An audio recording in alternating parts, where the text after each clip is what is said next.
बिस्मिल्लाहिर्रहमानिर्रहीम। अस्सलाम वालेकुम वीवर्स, कैसे हैं आप? उम्मीद करती हूँ आप खैर खैरियत से होंगे, खुश होंगे, हमेशा की तरह हंसते मुस्कुराते होंगे।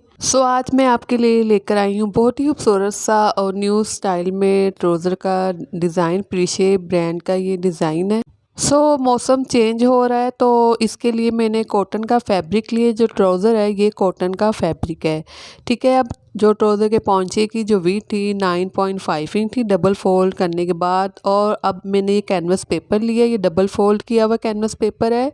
इस तरह से इसकी जो लेंथ है वो 2 इंच है और जो वीथ है इस तरह से, ठीक है, वो 20 इंच है। इस कैनवस पेपर की और डबल कैनवस पेपर है ये। मैंने ट्राउज़र के दोनों पांचे के लिए मैंने कैनवस पेपर लिया है। अब हम 1-2 पॉइंट के मार्जिन से, ठीक है, इस तरह से मार्किंग करेंगे इस साइड पर कंप्लीट। इसी तरह से हम मार्किंग करेंगे ताकि हम डिज़ाइन बनाए तो इक्वल बने। इस तरह से मार्किंग करने के बाद हम स्केल ले लेंगे और इसी मार्किंग के ऊपर हम एक लाइन ड्रॉ कर लेंगे। डिज़ाइन को आसान करने के लिए ये मैंने लीड लिया है, ठीक है। हर घर में जार होते हैं और ये लीड है मेरे पास। इसकी जो वेट और लेंथ है बिल्कुल सेम है, 2.5 इंच है। अब मैं क्या करूँगी कि जो ये नीचे वाली साइड है कैनवस पेपर की जिसके ऊपर हमने लाइन ड्रॉ की, इसके नीचे वाला जो हिस्सा है कैनवस पेपर का, इस साइड पे स्टार्टिंग से हम ऑलमोस्ट 1 इंच के मार्जिन से कैनवस पेपर हम स्किप कर देंगे, छोड़ देंगे। और उसके बाद हम इस तरह से हाफ सर्कल ड्रॉ करेंगे और जो सर्कल हम हाफ ड्रॉ करेंगे इनके सेंटर में भी हम जस्ट 1 cm की, ठीक है, स्पेस रखेंगे। और इस तरह से बिल्कुल साथ रखते हुए हम यहाँ पर इस साइड पर इन सर्कल को ड्रॉ कर लेंगे। हमने ड्रॉ कर लिया। ड्रॉ करने के बाद अब हम इसे आउटलाइन के साथ साथ कटिंग कर लेंगे, ठीक है। बिल्कुल आउटलाइन के साथ साथ हम इस कट वर्क को कटिंग कर लेंगे। पिन अप ज़रूर कर लीजिएगा ताकि इक्वल शेप में ये कटिंग हो। इस तरह से मैंने पिन अप कर लिया था। पिन अप करने के बाद मैंने इस तरह से बिल्कुल आउटलाइन के साथ साथ से कटिंग कर ली है, ठीक है। बहुत सी मैं ट्रिक्स और टिप्स भी बता देती हूँ आपको ताकि आपके लिए आसानी हो जाए। इस तरह से हमने इन्हें कटिंग कर लिया। फैब्रिक लेंगे, ट्राउज़र स्टिच कर लिया था, जो बचा वो फैब्रिक एक्स्ट्रा फैब्रिक है उसके ऊपर हम इस तरह से कट वर्क को पेस्ट करेंगे। और ये ट्राउज़र का पौंचे है और जो ट्राउज़र के पौंचे वाली साइड है, सीधी साइड है, इस साइड पे हम इसे बराबर रखेंगे, ठीक है। इस साइड से बराबर रखने के बाद हम इन्हें पिन अप कर लेंगे और फिर हम इन्हें इसी तरह से इस कटवर्क के आउटलाइन के साथ साथ स्टिच कर लेंगे। ये डिज़ाइन आप ईद पर भी बना सकते हैं क्योंकि रमज़ान आने वाला है और फिर रमज़ान में हो सकता है गर्मी स्टार्ट हो जाए। इस तरह से हमने स्टिच कर लिया। स्टिच करने के बाद अब हम इसे सीधी साइड पे टर्न कर लेंगे और फिर हम इसे पानी से वेट करेंगे और अच्छे से प्रेस कर लेंगे। इस तरह से हमने इन्हें प्रेस कर लिए, पानी से वेट करते हुए प्रेस कर लिए। और इस बात का भी ध्यान रखिएगा, डिज़ाइन बनाने से पहले जो कटवर्क की बैक साइड है इसे हम पहले हेमिंग कर लेंगे। अब मैंने ये बचा हुआ कैनवस पेपर लिए। अगेन हम ये लिड लेंगे और इस तरह से कैनवस पेपर की जो सीधी साइड है इस साइड पर हम इस तरह से इन सर्कल को ड्रॉ कर लेंगे, ठीक है। जितनी भी रिक्वायरमेंट है ट्राउज़र के डिज़ाइन की उसके अकॉर्डिंग टू हम इस तरह से इन सर्कल को ड्रॉ कर लेंगे। और फिर हम इस तरह से हमने ड्रॉ कर लिया। ड्रॉ करने के बाद हम स्टेप बाय स्टेप इन्हें आउटलाइन के साथ साथ इन सर्कल को, ठीक है, आउटलाइन के साथ साथ हम इन सर्कल को इसी तरह से कटिंग कर लेंगे। इस तरह से हमने इन्हें कटिंग कर लिया इन सर्कल को और इस कैनवस पेपर के ऊपर अब हम इस तरह से इसे फोल्ड करेंगे, 4 फोल्ड करेंगे, ठीक है। इस तरह से बराबर फोल्ड करने के बाद हम अब इनके ऊपर मार्किंग करेंगे, ठीक है। ये 4 साइड पर हम मार्किंग करेंगे। जब तक मैं इस कॉन को शेप दे रही हूँ, अगर आप नए तो मेरे चैनल को प्लीज़ ज़रूर सब्सक्राइब कीजिएगा, वीडियो को भी ज़रूर लाइक और शेयर कीजिएगा, कमेंट्स में भी अपनी अच्छी से राय ज़रूर दीजिएगा। अगेन हम यही ढक्कन लेंगे और इस तरह से रखेंगे और बराबर एक लाइन ड्रॉ करेंगे ताकि जो हमारी टकोन है, जो डिज़ाइन है वो इक्वल शेप में कटिंग हो। इस तरह से हमने इन्हें ड्रॉ कर लिया। अब हम इन्हें इसी तरह से आउटलाइन के साथ साथ इसे कटिंग कर लेंगे। इस तरह से जो हमारी टकोन है वो रेडी हो चुकी है। अब हम फैब्रिक लेंगे ट्राउज़र का, इनके ऊपर हम इन्हें पेस्ट कर लेंगे, ठीक है। एक ही दफ़ा से हम इन सब को कटिंग करेंगे ताकि डिज़ाइन बनाने में हमें आसानी रहे, जल्दी जल्दी से बन जाए। इस तरह से हमने एक फैब्रिक के ऊपर पेस्ट करते हुए इन्हें सिंगल सिंगल इस तरह से सेपरेट इन्हें हमने कटिंग कर ली है।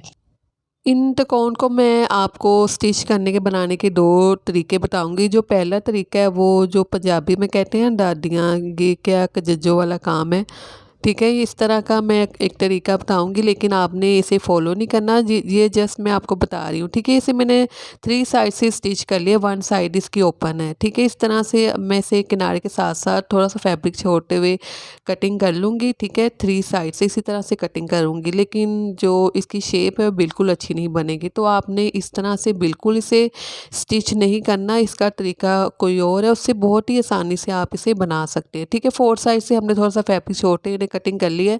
अब मैं आपको सीधी साइड पे से टर्न करके बताती हूँ, और इस तरह से ये देखें बहुत ही ठीक है, अच्छा नहीं बना। अब ये दूसरा तरीका मैं आपको बता रही हूँ, इससे बहुत ही खूबसूरत सा बनेगा, इस्त्री के बगैर ही आपको बहुत ही अच्छा लगेगा। अब देखें, ये मैंने इसे पेस्ट कर लिया फैब्रिक के ऊपर, 1 साइड से मैंने इसे कटिंग कर लिया है। और अब हम ये ग्लू स्टिक ले लेंगे और इस फैब्रिक के ऊपर ग्लू स्टिक लगा लेंगे, और फर्स्ट ऑफ ऑल हम इस फैब्रिक को अच्छे से पेस्ट करेंगे इस कट वर्क के ऊपर, ठीक है। इस कोन के ऊपर इस तरह से हम 1 साइड से इसे पेस्ट कर लेंगे।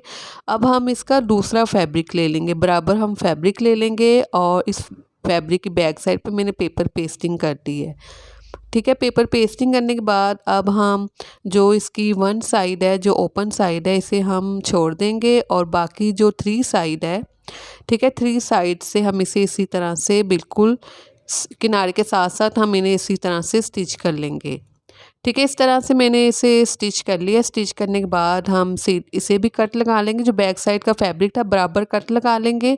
अगेन हम ग्लू स्टिक ले लेंगे, ठीक है। इस तरह से ग्लू स्टिक ले लेंगे और इस फैब्रिक के ऊपर लगाएंगे, और इसे भी हम इस तरह से बिल्कुल बराबर बैक साइड से अच्छे से पहले पेस्ट करेंगे, ताकि बराबर पेस्ट हो जाए। और इनके जो फैब्रिक है किनारे वाली साइड पे, इसे भी हम इस तरह से पेस्ट कर लेंगे। सो इस तरह से पॉकेट नुमा एक कट वर्क बन जाएगा। अब हम इसे सीधी साइड पे टर्न कर लेंगे। सो इस तरह से फिर हम इसे सीधी साइड पे टर्न करेंगे, और इस तरह से बहुत ही खूबसूरत सा ये टिकोन बनकर रेडी होगा। आपको प्रेस किए बगैर ही बहुत ही खूबसूरत लगेगा और नीट एंड क्लीन बनेगा, ठीक है। इनकी नोकों को सीधा कर लेंगे हम।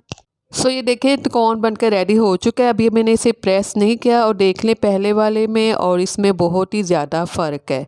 सो इस तरह से होता है कि ट्रेन तरीके से मैं आपको बताती हूँ, बिल्कुल मैं कुछ भी नहीं छुपाती आपसे, जो होता है वही साफ साफ आपको मैं दिखाती हूँ और बताती हूँ। सो इस तरह से जो ओपन साइड है, इसे हम सुई की मदद से छोटे छोटे से टांके लगाते हुए, छोटे छोटे से स्टिचिंग लगाते हुए हम इसे स्टिच कर लेंगे। हमने ऐसे बड़े बड़े टांके नहीं लगाने, ठीक है। और इस तरह से फिर हम एंड तक इसे बिल्कुल इसी तरह से स्टिच कर लेंगे। अगर मशीन से स्टिच करती तो बिल्कुल अच्छी शेप नहीं आनी थी इसकी।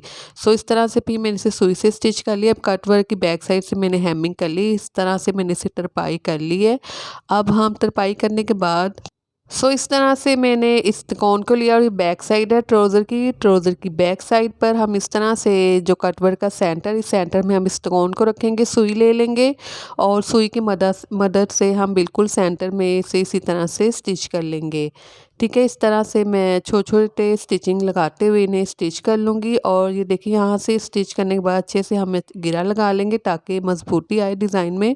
इसी तरह से अब हम इन तिकोन को इस कटवर्क के सेंटर में रखते जाएंगे, और अब हम इन्हें इसी तरह से स्टिच करते जाएंगे। ये जस्ट मैंने 2 तिकोन को स्टिच किया है, ठीक है। स्टिच करने के बाद अब इनके कॉर्नर से, ठीक है, इस साइड से भी हम इसी तरह से सुई की मदद से छोटे छोटे स्टिचिंग लगाते हुए इस साइड से भी हम इन्हें स्टिच कर लेंगे, ठीक है। इस साइड से स्टिच करने के बाद अब इन तीनों की जो कॉर्नर है, ठीक है, इन्हें हम बराबर रखते हुए स्टिच करेंगे। इस तरह से इन्हें बिल्कुल बराबर रखेंगे, और फिर हम इन्हें इस तरह से पहले सेंटर्स के जो 2 तिकोन है ना, इन्हें पहले हम इस तरह से सुई की मदद से स्टिच करेंगे सेंटर वाले को, और फिर जो ऊपर वाला कटवर्क का तिकोन है उन्हें भी हम साथ इसी के साथ एडजस्ट करते मिलाते हुए उन्हें भी हम इसी तरह से स्टिच कर लेंगे। और सब हम ये सुई की मदद से ही स्टिच करेंगे।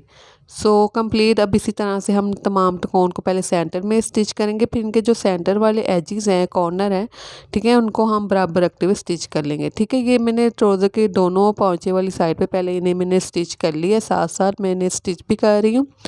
इस तरह से स्टिच करने के बाद, ठीक है, दोनों को मैंने स्टिच कर लिया। स्टिच करने के बाद अगेन हम दोबारा से ये टकोन लेंगे और इन टकोन को भी हम इस तरह से, ठीक है, इनके सेंटर में रखते हुए, ठीक है, ये देखें इनके जो किनारे हैं वो जो कॉर्नर वो बराबर है। सो इस तरह से बराबर होने चाहिए आपके भी, जब आप भी ये डिज़ाइन बनाएं तो इनके कॉर्नर बिल्कुल बराबर होने चाहिए। सो इस तरह से इनके सेंटर में रखेंगे। ये सीधी साइड है तो ये भी हम इसकी बैक साइड से छोटे छोटे स्टिचिंग लगाते हुए, ठीक है, इन्हें भी हम इनकी बैक साइड से इन टकोन को स्टिच कर लेंगे। ठीक है, ये मैंने पहले 3 जो कॉर्नर है उन्हें स्टिच कर लिया था। अब ये जो हमने दूसरी टकोन ली है जो नीचे वाली लाइन है, ठीक है, इन टकोन की इन्हें भी हम इसी तरह इनके बिल्कुल बराबर रखते हुए इन्हें भी हम स्टिच कर लेंगे और साइड के जो कॉर्नर है उन्हें भी हम इसी तरह से बराबर रखते हुए सुई की मदद से स्टिच कर लेंगे इन सब को। अब जो कटवर्क के सेंटर में मैंने टकोन स्टिच किए हैं वो 6 हैं और जो दूसरी लाइन है वो उनमें मैंने 7 टकोन को स्टिच किया है। ठीक है, इस तरह से दोनों पौंचे वाली साइड पे बराबर रखते हुए मैंने इसी तरह से इन्हें स्टिच कर लिया है। अब हम एक और टकोन रेडी करें। वन साइड से मैंने फैब्रिक जो है उसे पेस्ट कर लिया है। अब जो दूसरी साइड वाला इन टकोन का फैब्रिक, इसे भी हम ग्लू स्टिक लगा लेंगे। इसे भी हम इसी तरह से इसका कॉर्नर अच्छे से बनाते हुए, ठीक है, फैब्रिक का कॉर्नर बनाएंगे इस साइड से इस तरह से और इसे भी हम अच्छे से पेस्ट कर लेंगे। ठीक है, ग्लू स्टिक के साथ इसे भी हम पेस्ट कर लेंगे। अगेन हम फैब्रिक लेंगे, एक और फैब्रिक लेंगे एक्स्ट्रा और इसकी बैक साइड पे मैंने पेपर पेस्टिंग कर ली है और इस तरह से फिर हम इसे रखते हुए इनके कॉर्नर को बराबर रखते हुए इन्हें स्टिच करेंगे और जिस साइड से हमने टकोन के फैब्रिक को फोल्ड किया, इसके जो बैक साइड वाला फैब्रिक है वो थोड़ा सा एक्स्ट्रा होना चाहिए। ठीक है, इस तरह से इन्हें हम 2 साइड से स्टिच करेंगे। 1 साइड, इसे हमने 3 साइड से नहीं स्टिच करना, जस्ट 2 साइड से स्टिच करना है। जो 2 साइड हैं, जो 2 इसके एजिस है टकोन के, उनको हमने इसी तरह से ओपन रहने देना है और फिर जो जायद फैब्रिक एक्स्ट्रा फैब्रिक से कटिंग करेंगे और जो बैक साइड वाला फैब्रिक है इनके सेंटर में इस तरह से बराबर कट्स लगाएंगे। अगेन हम ग्लू स्टिक ले लेंगे और इस फैब्रिक की बैक साइड पे इस तरह से हम इस ग्लू स्टिक को लगा लेंगे। सो इस तरह से हमने ग्लू लगाने के बाद इस फैब्रिक को इस तरह से पेस्ट कर दिया है। ठीक है, और इसकी जो बैक साइड वाला फैब्रिक है इसे भी हम इसी तरह से कॉर्नर बनाते, बराबर कॉर्नर बनाते हुए इसे भी हम इसी तरह से इस फैब्रिक को पेस्ट कर लेंगे और इसे हम प्रेस कर लेंगे। सो देखिए मैंने प्रेस कर लिया है। प्रेस करने के बाद जो फैब्रिक वो अच्छे से पेस्ट हो चुका है। अब हम इस तरह से इसे सीधी साइड पे टर्न कर लेंगे और इसके कॉर्नर को भी शेप देंगे। इसके कॉर्नर जो है उसे भी हम इसी तरह से सीधा कर लेंगे, इस कॉर्नर को भी। और ये देखिए ये बहुत ही खूबसूरत सा बनकर रेडी हो चुका है। अब ये जो साइड का फैब्रिक नज़र आ रहा है इसे भी हम इसके अंदर इसी तरह से टर्न कर लेंगे। सो 2 साइड से ये ओपन रहेगा और दोनों साइड से हम ये स्टिच करेंगे। 2 साइड से ओपन रहेगा, 2 साइड से हम स्टिच करेंगे। इस कौन को ये मैंने फैब्रिक लिए अरेब में ली है। ठीक है, अरेब में मैंने ये फैब्रिक कटिंग कर ली है। इसकी जो इस तरह से वेट है वो ऑलमोस्ट 1 इंच है और इसे हम फोल्ड करेंगे। फोल्ड करने के बाद, ठीक है, थोड़ा सा फैब्रिक हम इस तरह से, ठीक है, एक हाफ फुट के मार्जिन से हम इसे स्टिच कर लेंगे। बिल्कुल स्ट्रेट सीधा स्टिच करेंगे। इसे हम गोल डोरी बना लेंगे। सो मैंने गोल डोरी बना ली है और इसे हम कटिंग करेंगे। ये जो मैंने गोल डोरी कटिंग की है ये मैंने 2.5 इंच के मार्जिन से कटिंग की है। सबको हम इसी तरह से इन तमाम जो गोल डोरी उन्हें हम इसी तरह से कटिंग करेंगे। अब जो टकोन की ओपन साइड है, ठीक है, इन दोनों जो टकोन की जो सेंटर में कॉर्नर और बाहर वाले जो 2 एजिस हैं जो ओपन है इनके सेंटर में इस तरह से रखेंगे। ठीक है, साइड से जो कॉर्नर है उस साइड से थोड़ा सा फैब्रिक छोड़ना है और इस तरह से फिर हम इन लूप्स को इनके सेंटर में रखेंगे। ये 3 लूप्स इस तरह रखेंगे और एक इनके कॉर्नर वाली साइड पे लूप्स आएगी, दूसरी साइड पे इसी तरह से हम रखेंगे। और जो ओपन साइड है इन, ठीक है, इन्हें पहले हम UHU लगा लेंगे ताकि अच्छे से पेस्ट हो जाए और आसानी से स्टिच हो जाए। ठीक है, ये इस तरह से मैंने इन्हें रेडी कर लिया। रेडी करने के बाद अब ये ट्राउज़र की सीधी साइड है और इस साइड पर मैं सिर्फ आपको बता रही हूँ कि इस तरह से इसे रखना है स्टिच। हमने इसे बैक साइड से स्टिच करना है सुई की मदद। ठीक है, सीधी साइड से स्टिच नहीं करना। स्टिच हम इन टकोन को बैक साइड से स्टिच करेंगे। ये सीधी साइड से वैसे मैं आपको बता रही हूँ इस तरह रखते हुए हम इन्हें स्टिच करेंगे। इनके कॉर्नर को भी इसी तरह स्टिच करेंगे, साइड के कॉर्नर को भी इस तरह से हम स्टिच कर लेंगे। सो इस तरह से देखिए बहुत ही खूबसूरत सा मेरे ट्राउज़र के पौंचे का जो डिज़ाइन है वो रेडी हो चुका है। और ये डिज़ाइन आप ईद पर बना सकते हैं, किसी भी वैसे भी लॉन खद्दर रेशमी फैब्रिक के ऊपर भी आप बना सकते हैं। ये बहुत ही खूबसूरत बनकर रेडी हुआ है और आप ये ज़रूर ट्राई कीजिएगा। और ट्राउज़र मैंने कटिंग में 5.5 इंच ठीक है कम कटिंग की है, 5.5 इंच के मार्जिन से कम कटिंग की है और डिज़ाइन बनकर जो पोंचा बनकर रेडी हुआ है 8.5 रेडी हुआ है।